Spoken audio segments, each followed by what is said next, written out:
Assalamualaikum warahmatullahi wabarakatuh.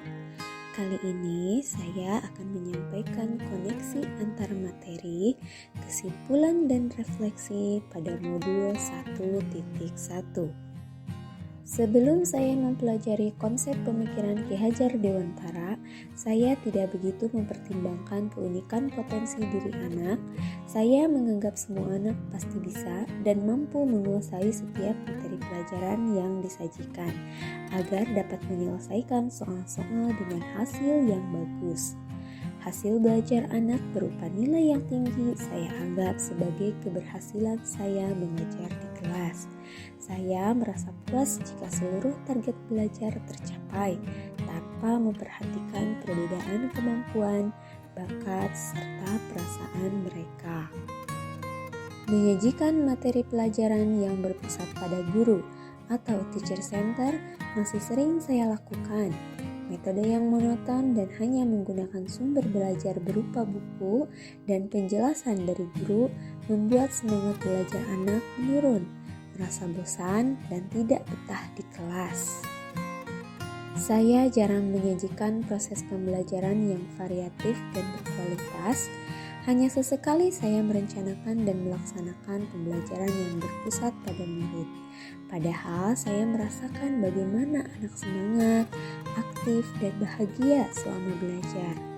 Refleksi kegiatan pembelajaran sangat jarang saya lakukan, sehingga saya tidak mengetahui dan memahami perubahan apa yang harus dilakukan.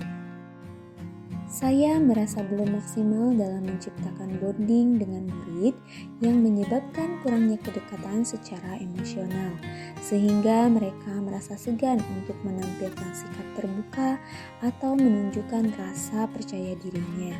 Penanaman karakter menjadi kurang terbangun dengan kuat. Perubahan pemikiran atau perilaku saya setelah mempelajari modul 1.1 mengenai pemikiran-pemikiran Ki Hajar Dewantara. Pertama, pendidikan yang menuntun. Dalam proses menuntun, saya sebagai pamong harus memberikan kebebasan dan kesempatan pada anak untuk memilih dan berpendapat.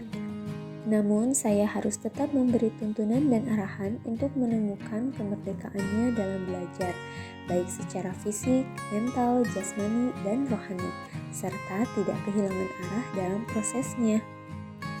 Kedua, pendidikan yang sesuai dengan kodrat alam dan zaman. Dalam mendidik, guru harus memperhatikan potensi dan keadaan diri yang melekat pada setiap individu. Pendidikan harus berorientasi pada lingkungan dan sosial budaya masyarakat sekitar. Kita sebagai guru harus membekali keterampilan kepada siswa sesuai zamannya. Salah satunya dengan pemanfaatan teknologi dalam aktivitas belajar mengajar. Ketiga, penerapan konsep trilogi Ki Hajar Dewantara. Dalam menjalankan peran sebagai pendidik, konsep Ingarso Sung Tulodo, Imadya Mangunkarso, dan Tuturi Handayani harus dimiliki oleh setiap tenaga pendidik, guna menciptakan peserta didik yang berbudi pekerti, unggul, dan mampu beradaptasi dengan perkembangan teknologi masa kini. Hal-hal yang dapat saya terapkan lebih baik agar di kelas mencerminkan pemikiran Ki Hajar Dewantara. Pertama, saya harus konsisten dalam merencanakan dan melaksanakan pembelajaran yang berpusat pada murid dengan menerapkan konsep menuntun, mempertimbangkan keragaman potensi yang dimiliki setiap anak, dan memperhatikan kodrat alam dan zaman. Kedua, saya harus terus belajar untuk menjadi pemimpin yang selalu memberikan teladan, membangun motivasi, dan memberi dorongan agar anak mencapai kemerdekaannya sebagai pribadi yang mandiri dan anggota masyarakat. Implementasi konsep trilogi pendidikan harus dilakukan secara berkelanjutan untuk menumbuhkan budi pekerti dan karakter yang baik dalam aktivitas dan praktik baik di sekolah. Pendidikan yang menerapkan konsep-konsep pemikiran Ki Hajar Dewantara memiliki relevansi yang kuat dalam situasi dan perkembangan pendidikan dewasa ini.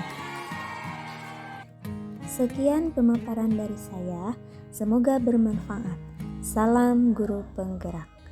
Wassalamualaikum warahmatullahi wabarakatuh.